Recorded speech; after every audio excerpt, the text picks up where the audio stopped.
Now we're going to introduce another key idea in the mathematics of quantum mechanics. This is the idea of operators. We will find that for every physically measurable quantity in quantum mechanics, there's an operator. For example, for momentum, which is measurable, there's a momentum operator.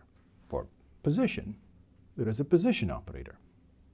For historical reasons, the operator associated with energy has its own name, the Hamiltonian. We're going to find that operators are extremely useful in the mathematics of quantum mechanics.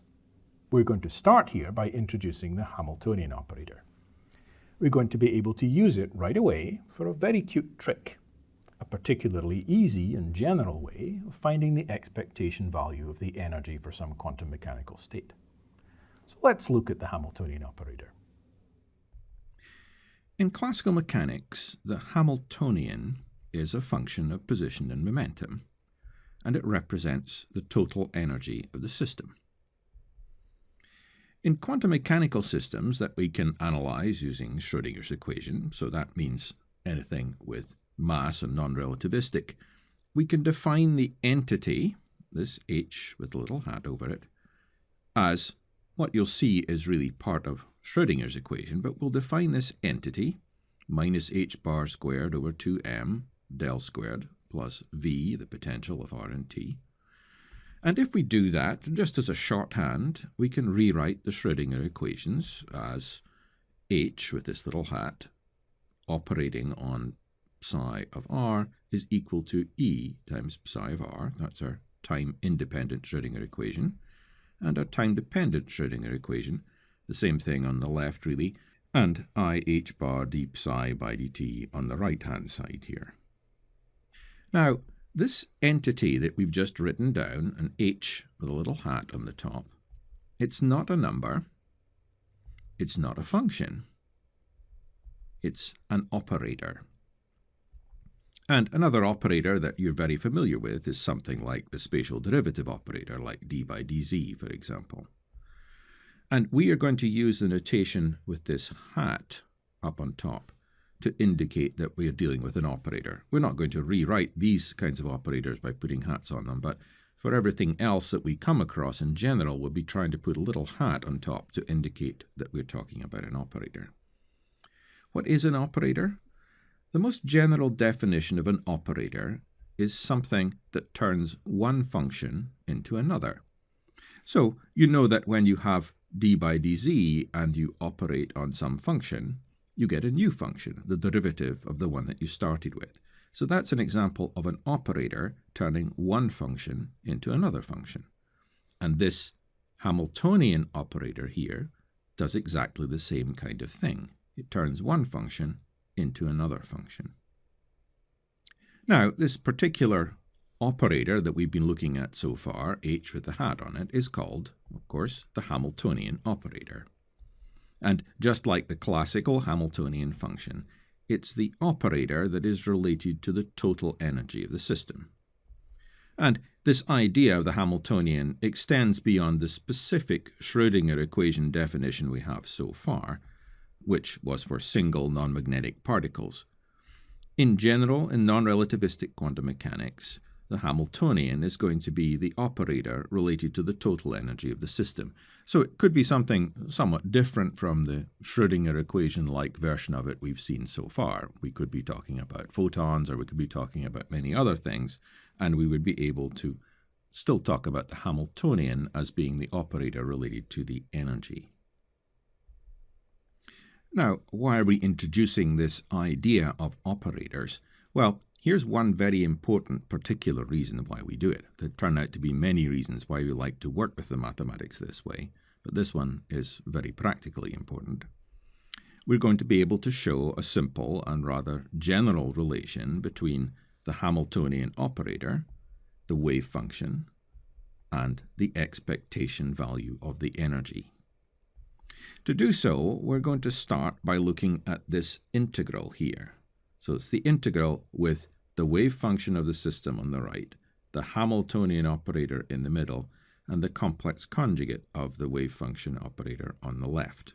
And we're going to integrate that over all space. And psi of r and t is the wave function of some system of interest. So we're presuming we know this wave function, and we're going to work out this integral here. Remember, this h is operating on this psi in here. In general, it's taking this psi and turning it into another function. And we're taking the integral of whatever that function is now, multiplying it by this and integrating it all up.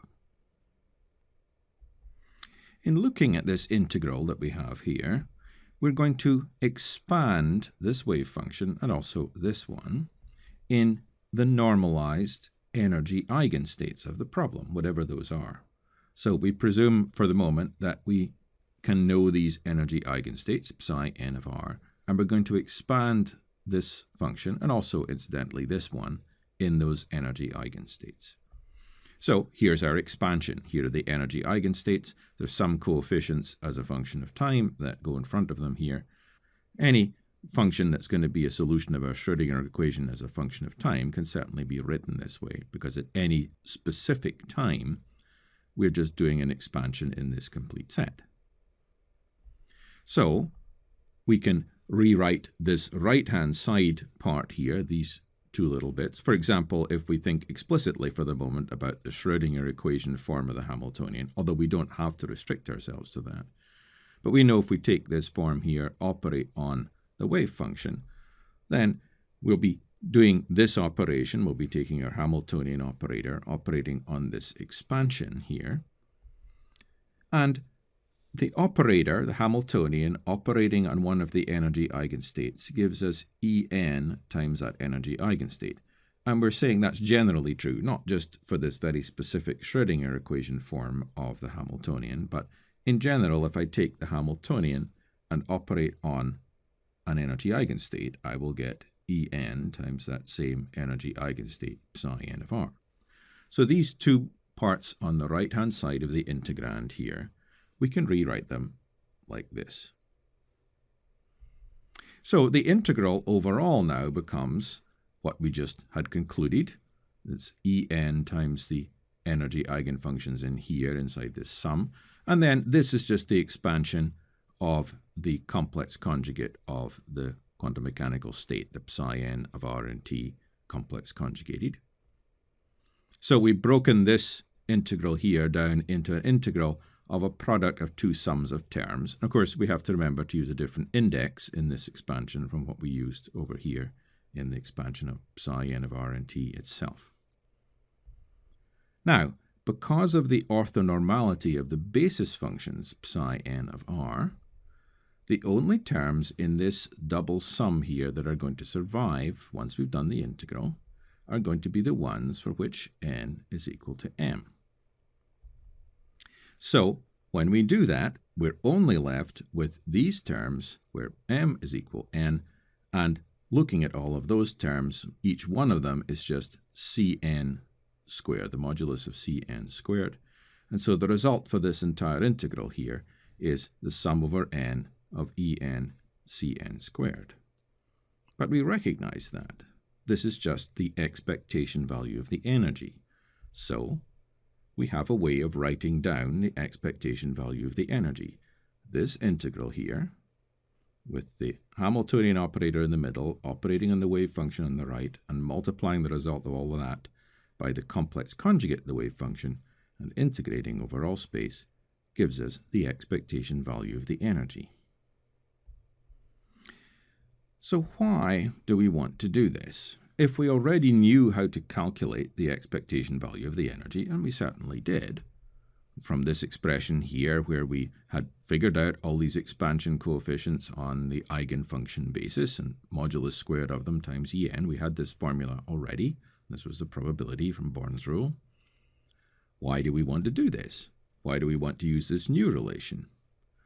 The answer to that is we don't even have to solve for the eigenfunctions of the operator to get the result.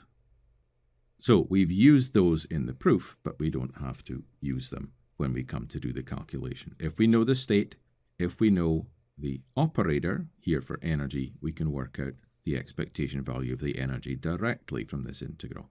We don't even have to do that expansion in the eigenfunctions. This particular trick of using the operator associated with some measurable quantity together with the state of the quantum mechanical system to allow us to evaluate the expectation value of some measurable quantity, this trick is quite general in quantum mechanics. We illustrated this here with the energy operator, the Hamiltonian, and with the evaluation of energy. But we will keep coming back to this as we introduce the operators for other physical quantities. This trick, and the use of operators generally in quantum mechanics, are very important aspects of quantum mechanics, and we will keep coming back to these ideas and manipulations again and again as we develop our understanding of quantum mechanics.